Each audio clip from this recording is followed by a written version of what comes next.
Makinig ka. Orasan. Iguhit ang kamay sa bawat orasan ayon sa oras na nakasaad sa tapat nito. O, may halimbawa ulit. Yung small hand, nasa 11.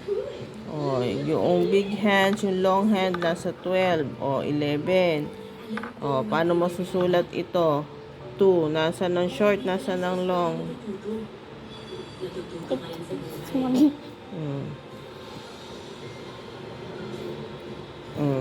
Ito. Anong oras to? 2 o'clock. Ito. 1 o'clock.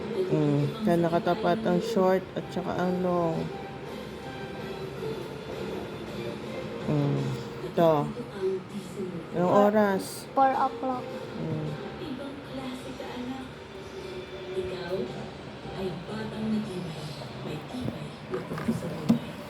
Ang basa. 4 o'clock. 1 o'clock. 2 o'clock. 11 o'clock.